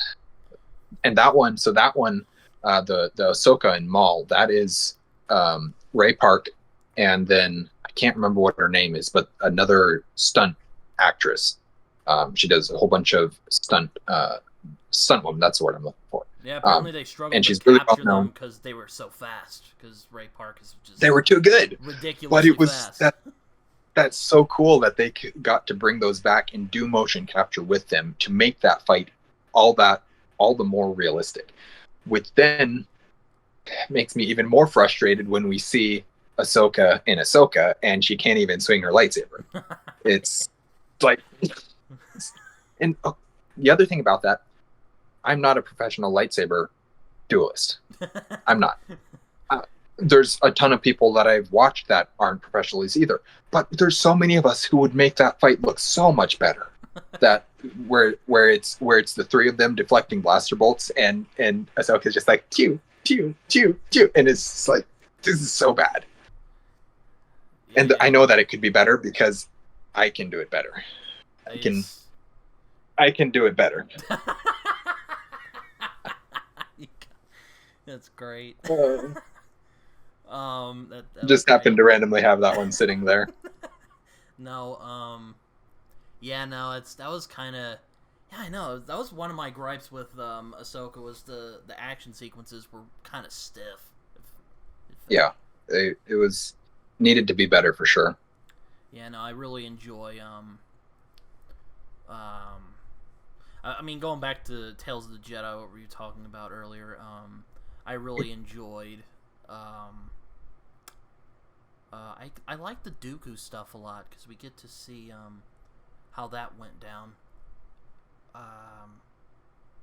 I did have some friends who were also gigantic Star Wars fans who were kind of like, because like there were certain characters they felt were misrepresented, like Mace Windu, for instance, and I'm like, well, guys, this is Dooku's perspective, so I don't know if we're supposed to just take his word for it.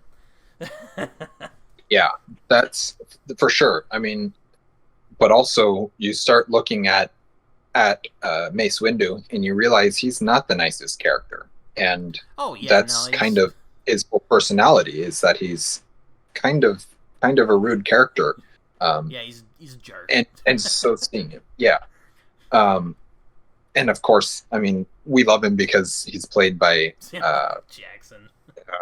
Jackson, yeah. Lightsaber. And yeah, that's awesome. So we can't, of course we like him, but at the same time, he's a very rude character and not one that I would want to have as my master or anything like that. So it's understandable. But yeah, I mean, it's yeah, it definitely gives more context of why Dooku fell, which I liked a lot. Yeah. Oh yeah, I should note as well.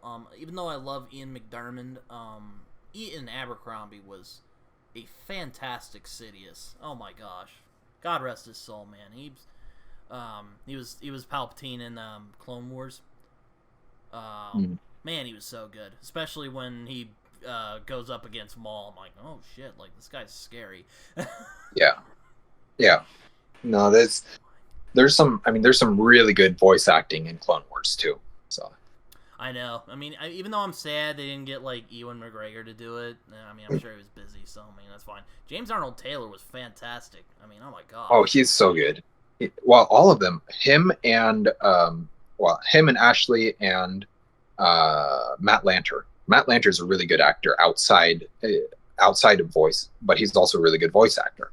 And then of course Sam Witwer, who's just the Star Wars king. But so I'd still be perfectly happy to see a live action Star Killer from Force Unleashed by Witwer. That would be fun, but we kind of already have the Inquisitors. That probably wouldn't. I know. That would probably break the canon a little bit. They're okay. I could make it work. Oh, okay. I know how to work. I'm not sure. I don't know that I'm good enough storyteller to make it work, but I know canon well enough and Legends well enough to know the loopholes that I could do it to make it work and make it make sense and not contradict either. Sure. So, yeah. I just know that I'm a good enough writer to do that. Yeah, definitely. I mean, I'm sure there's other. I mean, I watched Obi-Wan Kenobi, which I thought was kind of like, how do I put it? It was like a C+ story with like some A+ moments, in there. Yep. I don't have any issue with Moses Ingram, but I felt that Reva could have been developed better. Yep. And maybe shouldn't have survived 2 stabs to the stomach with a lightsaber. Yeah. But that's a different topic. To be fair, I mean, Darth Maul did survive getting cut in half because he was so pissed off. So that wasn't too much of an issue for me. Would Reva survive that from when she was 9? I'm not sure that she would have survived that, but maybe. That's actually a good point. Yeah, that is sort of like how did she survive? A different that? pain tolerance level, different level of maturity, mental capacity, ability for emotions. There's a lot of difference between her and Maul, and I've heard that argument before. Well, Maul was cut in half. Yeah, he was, but he's also in a very different time in his life than a 9-year-old. I also hear the things like, why did Qui-Gon not be able to survive getting stabbed? And well, he also had a very different set of circumstances. His spine was severed. He was laying there dying for a long time while waiting for medical attention, while waiting for Obi-Wan to jump out of the hole and slice Maul in half. Like, there's a whole bunch of circumstances that lead to why Qui-Gon might not have survived when people like Reva and Sabine could. And it's different circumstances. There's one of them was able to get medical attention immediately. Sabine was basically, as soon as she got stabbed, was able to get medical attention. Yeah, and so, I mean, like, and wasn't. She was stabbed in a very different location. Also, also Reva was like stabbed like right there, right, or like in her abdomen, somewhere. I don't know. Yeah, it wasn't something that would completely paralyze you and keep you from being able to do anything. So, it would hurt, and it should have probably killed her. Yeah, but there's also some different circumstances. So, like, I don't hate it as much. I do wish that they would stop stabbing people and start dismembering again. We could use some more dismemberment. It's a Skywalker tradition to lose your hand. Which is just more proof why Rey is not a Skywalker. Well, she isn't a Skywalker. She's. I know. I'm not gonna. She didn't lose a hand. I'm not gonna say shit because that really makes me mad. The Rise of Skywalker makes me very angry. There's a lot of stuff that I have issues with in that trilogy, and it's really sad because it could have been really good. And that's always the worst, is when you can see how to fix it and apparently nobody else could. Greed, maybe. I don't know. I don't know what it was. I'm Well, surprised Filoni didn't step in and go like, I mean, if really, well, Filoni doesn't have any power. He really doesn't. He's a storyteller. He's there to tell the stories that Kathleen Kennedy allows him to tell, and that the Lucasfilm storyboard, whatever it's called, allows him to tell. And he's got, he can push his weight around because he's so well known and he was trained by George and stuff like that. But he really doesn't have much in the way of actual power to do what he wants. And that's what makes it so hard, because there's people who would be much better suited to telling Star Wars than Rian Johnson or Kathleen Kennedy. Kathleen Kennedy is a producer. She's not a director or a storyteller. She's there to produce the movies, and she's great at it. She shouldn't be in control of the storytelling, and I think that's maybe one of Lucas's mistakes when he sold Disney, was giving control or giving the all the power to Kathleen Kennedy, who he's known and worked with for years and years, and she's done a good job for him, but she's not a storyteller. So you need storytellers at the helm if you're trying to tell a story. Yeah, I know. I would have just given it maybe to Filoni. I don't know. Maybe. Yeah, I don't know who the right person was to give it to. Ideally, nobody. Ideally, Lucas would have kept it in my ideal world. But since he didn't, I don't know who the perfect person is to give it to, or was at that point, because Filoni wasn't ready at that time either to take control of the company. And so you need somebody with the experience of running that business, somebody with producing experience for sure, somebody that knows the company, that knows Lucasfilm, knows what they can do, what they're trying to do. And Kathy meets a lot of those requirements. She just doesn't meet the requirements of a storyteller, and that's the only part where it falls apart, is in that one moment there. Yeah, I mean, I'm definitely yeah, I mean, it's, and like I said, I mean, I think with Star Wars, you could just do so many things you could do. I mean, bounty. Yeah. You got bounty hunters. You got different races of people. You got different cultures you could play with. It's Yeah. And even with the Jedi and Sith, you could do plenty of stuff with that. I mean, you even see it with Ahsoka. Even though I had issues with Ahsoka, like I really liked how they played with the lore in that show. And it's it's just they're not doing that, and it's kind of frustrating to me. Yep, I get it. I'm the same way. I just I want to be, but I'm not ready yet to give up on Star Wars. I think that it can still be good, because we see every now and again that it can be. We see with things like Andor and things like Bad Batch and Tales of the Jedi and even Visions that there is still good Star Wars, and it's still there to be told. We just have had a lot of missteps. We haven't had the organization that we need. There's a whole lot of politics and agenda stuff going on within Lucasfilm and within Hollywood as a whole, that whether or not you are for it or not, it's getting in the way of telling a good story. And when something becomes more important than telling a good story, then you need to reassess your priorities and put telling a good story back at the top. Yeah, I mean, I don't know. It's just it just feels like they've been slipping and falling a lot. Yeah. It's just kind of, it's just like, man, dude, like like I said before, you could do so many different things with the lore and just all the characters. I would love to see more like Fallen Order or like Bad Batch type of stuff, where it's like not really in the main continuity, different characters. You can just go nuts, have fun with it. Yeah. Yeah. That's go to places that aren't touched by the Skywalkers. Go to things that are adjacent to that storyline, but aren't specifically part of it.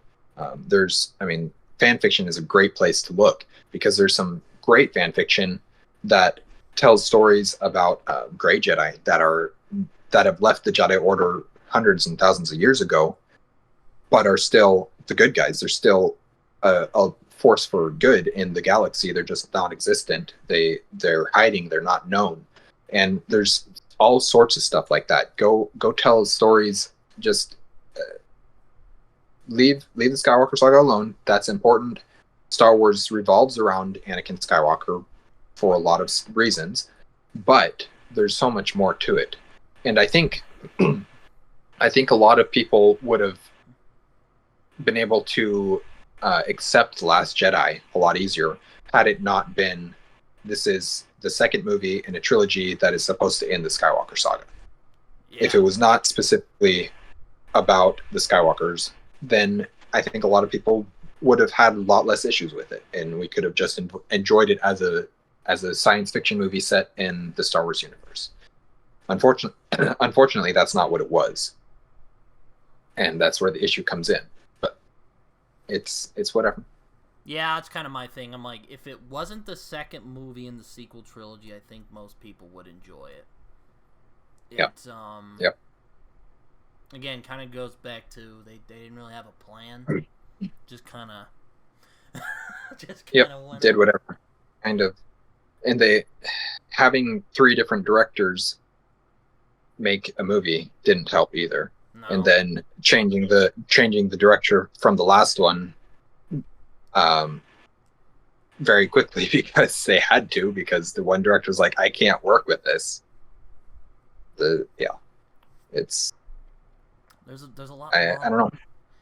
Yeah, I'm in the same boat. Like I know Star Wars can do good things. I've seen the Clone Wars, I've seen Rebels, I've seen some of these other shows, and I know there can be greatness. They just need to stop kind of slipping on themselves. Yep. Maybe someday soon we'll get, and it's possible that I was really hoping that Ahsoka would be better, but it's possible that we could still get some good stuff going from there on out that leads to something interesting. But and it's hard because Baylan is an interesting character.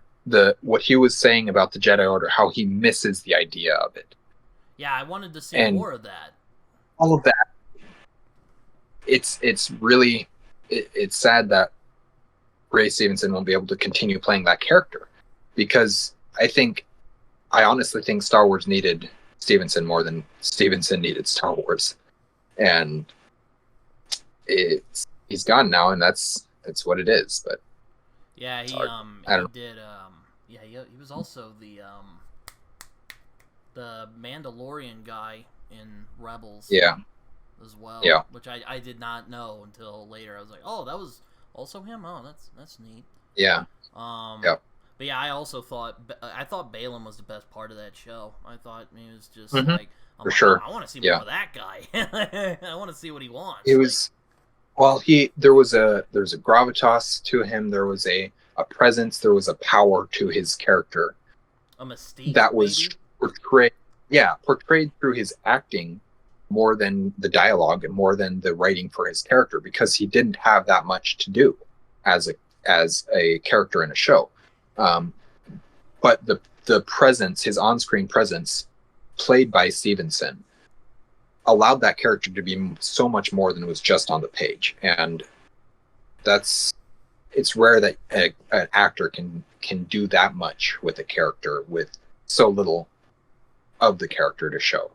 So I wish we could have seen more, but I don't know. I guess best case scenario is that they'll recast him at this point, so that we can continue seeing. I really want to know what he wants to do. But, really. Yeah, there's a lot of theories? There's a lot of theories. I kind of I struggle because on one hand I don't like this, but on the other hand I do. People want him to be seeking out Abeloth. So Abeloth, if you remember at the end of the show of Ahsoka, he's standing on the rock and it zooms out and you see that it's the three statues, the father, the son, and then the daughter. Mm-hmm. And so Abeloth is a character who is known as the mother, who is a human character or a mortal character, I guess I should say. I'm not positive that she was human. And was basically taken by the ones to I don't know the whole story because this is not actually something that I have done the research on, but I've Star Wars Theory has done it and I've watched some of his stuff on it and stuff like that. And so I tangentially know some of this information, but I haven't memorized it all. And so this character that is kind of fitting, that kind of belongs in this lore that Filoni has built with the ones. It would kind of be interesting to see how would she be described, because she's if the son and the daughter are opposites, then the father and the mother would be opposites as well. And so the father was balanced, so I guess then the mother would be imbalanced, which is not specifically dark side, but it's also clearly still not light. It is the opposite of everything. It is chaos in many ways. And so seeing that idea of him seeking out chaos, him seeking out the opposite of order, that's interesting to me. I don't know that that's going to be the case, but something like that might be it, or who knows what else. It could be so many other things. There could be, Yuuzhan Vong or something like that, or there's something calling to him clearly, but what exactly it is, we don't know. Maybe it's just Anakin's Force Ghost calling him to be better, to change his way, to maybe not to become a Jedi again, but to not be a mercenary anymore, be something more, be something stronger. I don't know. We'll have to see what ends up happening with it, though. Yeah, I don't know if you've ever played. I don't know if you play many video games or anything like that, but I played KOTOR, Knights of the Old Republic, which is the old Star Wars game. Still very good. Yep. Even though it's a little old. He kind of reminded me of Jolie Bendo from that game, who is probably my favorite companion in that game. So that's why I found him really interesting. Because he's sort of a similar, doesn't really consider himself a dark sider or a light sider anymore. He's just kind of, he's Balin. Yeah. So as far as video games go, I like to play video games. I don't have time to, so I've played very few. As far as Star Wars The Old Republic and Knights of the Old Republic go, I started playing one of them, and I've started playing both of them, actually. And I didn't have time to continue, so they both kind of fell off, and I haven't played them. But with as much research as I've done into Star Wars, I know a lot of stuff about both of them. So, like Jolie, I know who that character is and stuff like that. But I would love to see them bring Revan back, but that's, Yeah. Well, he does officially exist. There's a lot of things that have been brought back into canon sneakily. So I know we have issues with it, but in The Rise of Skywalker, all the red stormtroopers. Yeah. They're Sith troopers, I believe is what they're called, and they are broken down into units or battalions or something like that. I don't remember exactly what. And each of those groups is named after various Sith lords. So we've got a Revan unit or something. And so Revan does exist. Also in Ahsoka, we got the Eye of Sion, which was the big hyperspace ring. Mm-hmm. Sion is another Sith lord from the Old Republic timeline and stuff like that. So they're definitely bringing stuff. We'll get Revan. We know Bane exists because Bane showed up as some sort of spirit in Clone Wars. So I'm pretty sure Nihilus exists. I'm pretty sure I've seen him. I'm pretty sure. Nihilus would be a great right? villain to see because he's also horrifying. Yeah, there's some cool stuff that I hope they bring in. Cool in that dark, creepy, twisted way. It wouldn't. I'm glad it doesn't exist in real life, but in a fantasy world, it fits into a fantasy world really well. Which Star Wars is. If you ever have any questions about if Star Wars is science fiction or fantasy, it's fantasy. Yeah, I would say science fantasy, but yeah, fantasy would be a good way to describe it. Yeah, for sure. I mean, you watch this stuff with the father, the son, and the daughter. I mean, it's fantasy. That's like mythical fantasy right there, which it's cool. And I've talked to some people who don't like that arc. They only can accept that arc if it's like a forced vision, if it's not real, if it didn't really happen. And that's an interesting. The guy that I talked to about that was saying this. He's got some very, very different takes on Star Wars as it is. He basically Bane's his favorite character, and Zana is his favorite character, and that type of thing. So he's very much into the dark side lore, and so he was kind of frustrated a little bit with the more mythical storytelling used in that arc. But he can appreciate the storytelling and he can appreciate the lore, but he doesn't like it as something that physically happened.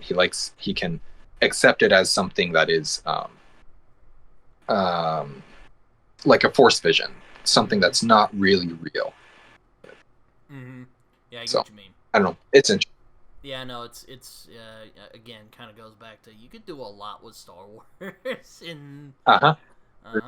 Yeah, I mean we really don't know that much about the Chosen One prophecy. We really don't. We know that he's supposed to bring balance to the Force. Yeah, but what does that mean exactly? What exactly does that mean? Where did it come from?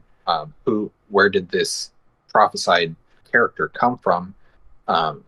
There's so much that we don't know about that. Like, honestly, if you want to tie another series, another Star Wars trilogy or something into the Skywalker saga, go back and tell us the origins of that prophecy. Where did that prophecy come from? How did it come about? That's something that I think would be interesting. And I suspect then you would get very, very mythical in the way that you're telling the story. Obviously, probably would have to include the ones. You'd also probably have to include the wills and the priestesses of the wills and stuff like that. There's some metaphysical stuff that would have to go on, storytelling that would have to be, and I think that would be interesting. But yeah, no, it's definitely something I would like to see explored more.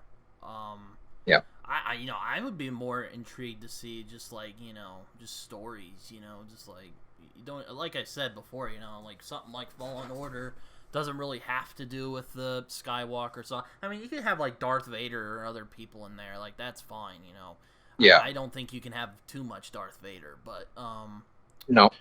I mean, like I said, just have fun with the world. You can do a bunch of stuff. Yeah. Like you can make up weird bounty hunters and stuff, which is I kind of wish the Mandalorian went more into that, but that's just yeah. There's a lot that did that as well. That would have been fun, but they didn't do that. There's even Book of Boba Fett. There's some things that I really liked about that show. Some ideas that they were playing with that weren't executed very well, but I like the idea of them. If they'd have been executed better, even things like Boba Fett becoming less of a violent bounty hunter and more of, okay, I have to gain the respect of these people somehow, other than just fear. And it's like those types of ideas could be really interesting if done properly, and they just weren't. And that's, again, it goes back to they're not telling a good story. And until they start telling good stories, Star Wars is going to continue to lose viewership, lose fans, continue to go downhill. And I hate that that's the case, but it's going to be until they start putting story first in everything. Yeah, no, I mean, there was another book that I... Oh, yeah. Apparently they have another thing called, like, the High Republic, which I guess was, like, way before Phantom Menace and all that crazy stuff. Yeah. I know Charles Soule wrote a novel in that part of the Star Wars lore. I know he's a good writer, so I definitely will... I do want to check out that book and see how it is. Because it sounds... Yeah. Again, I'm like, wow, you're finally doing something else, you know? Yeah. I've heard pretty mixed things about the High Republic. Some good. Mostly it's not all it was. They tried to do something and it hasn't quite worked out the way that they wanted it to. But that I don't think they're fully through their High Republic era yet, telling all the stories that they're trying to and building towards the things that they wanted to. So maybe it will still work out. I am happy that they decided to go to a different era and spend some time with the Jedi at the height of their power.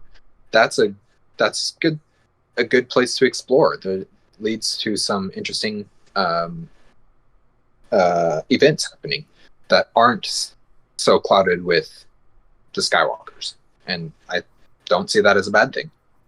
I guess I have another thing I wanted to just ask your opinion of, which is kind of about, because I've read a lot into Jedi doctrine and I've debated this with a lot of people. What do you think? Do you think that their views on what do you think about their views on attachment? And also, what do you think about? Do you think that they contributed at all to Anakin's fall to the dark side? Because that's one thing that's always interested me to hear people's perspective about. Yes. Yeah. So, I've thought a lot about this too. So, as far as they took a good idea and turned it into dogma, which then becomes a bad idea. The idea of not letting your emotions rule your actions, that's great. Let logic dictate your actions the majority of the time. The problem that they ran into was they took don't let your emotions rule your actions to don't have emotions. And once they crossed into that territory, that set them up for failure. Yes, attachments can cause emotional responses. Sometimes it's more important, especially in they're peacekeepers. They're not supposed to allow emotions to control their actions. They're supposed to be logical. They're supposed to be able to think through, to be calm, to be cautious, to allow the will of the Force to work in the way that it needs to, but also be a neutral presence. And so that stuff's all good. The problem is when they take it to, okay, don't have any attachments, don't have any emotions, because we still need emotions in high stress situations where you need to make an immediate reaction. That's where emotions come in. You have to, because you don't have time to think logically about it. So you have to let your emotions dictate your actions at that moment. So don't completely get rid of emotions, but be careful about allowing them to control your actions. Allow logic to dictate your actions the majority of the time. If it happens that you need to use emotions, that's okay. And yes, I do think they contributed to Anakin's fall. I think that they did not properly allow Anakin to thrive. Because they were so dogmatic in their views of no attachments, no emotions, because that was their viewpoint, it led to Anakin seeking help elsewhere than the Jedi, and other than his friend, other than his master, other than Obi-Wan or Yoda or somebody who has spent time with him, who knows him. He went to somebody who has treated him as a son, even though he's not a great father figure, and that's Palpatine. So he took his problems to the only character who's ever truly showed any interest in him beyond what he can do as the chosen one. And of course, we know that Palpatine was using him because he was the chosen one. Mm-hmm. But Anakin didn't know. And so Anakin absolutely fell prey to the dogma of the Jedi, where they said no emotions, and so Anakin thought he was a bad person for having emotions. And so yeah, there's definitely some issues there. But the idea behind it of don't let your emotions dictate your actions, there's nothing wrong with that. That's good. They just took it too far. Yeah, and I'll leave it that's kind of what I thought was interesting about. That was another thing that kind of bugged me. Is kind of what they think about love in general. Like they talk about having compassion for all beings, but like they don't want you to connect. I guess I'm not entirely sure. Yeah. But yeah. Again, it's their dogma taken to an extreme that it wasn't intended to be. Yeah, it's yeah, I think they failed Anakin in a lot of ways. Like they didn't really. Yeah. For sure. I don't really think they understood him. Yeah. I mean, yep. I do think they saw some of the warning signs, like, yeah, this guy could do. Oh yeah, absolutely they did. They absolutely knew that issues. But they assumed that he would be okay, and he probably would have been had Mace Windu not attempted to kill Palpatine in the window. Had Mace Windu subdued. I mean, no, I don't either. Mace was really right. Palpatine was too dangerous. Yeah. Be left alive. But had they allowed, or had Mace Windu captured Palpatine, Anakin would have been fine. He would have been just fine. They would have allowed the trial to happen. Then Anakin could see, yeah, he's made. I don't know, but it would have allowed. For one, it would have. Earlier, Mace says to Anakin, "If what you've told me is true, you will have gained my trust." And that's all that he wanted. He wanted Mace's trust. He wanted he wanted access to the Jedi archives, to the restricted section that's only allowed for Jedi Masters, so that he could learn more, so that he could study more. And had he had access to that, who knows what would have been different. And so, yeah, absolutely, the Jedi Council saw the warning signs, but they still put him on the council, and they said, "You'll become a master. We just need to make sure that you can keep a level head for a little bit longer." Is basically what they were saying, and he couldn't. But it is. I mean, it's a lot of the fault of the Jedi Order for sure, but it's not all. A lot of it was manipulation from Palpatine. Yeah, I think Palpatine is. Yeah, a lot of people forget, but Palpatine basically manipulated Anakin for years. Yeah. We will watch your career with great interest. Yeah, he said that. So, yeah, he basically groomed him, but it wasn't for like a sexual. It wasn't for a sexual purpose. A very, very sinister purpose. At least, but I don't think so. No, well, it's not implied. That's not what they imply with it. But no, it's very, very different. I think that I need to get going though. Oh well, yeah. No, this has been fun though. Yeah. Yeah, I was about to say it's getting kind of late where I'm at. So yeah. Thanks, Tony, for coming on and talking. Absolutely. Thanks for inviting me. If you have any social media, feel free to share.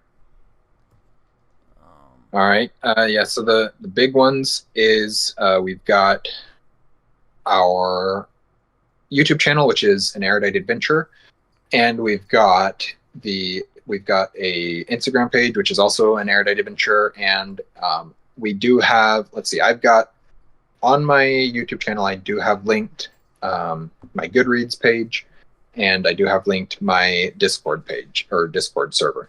But those are the only two things. We don't use Twitter. We don't use anything, Facebook or anything like that. It's just Instagram and YouTube. So.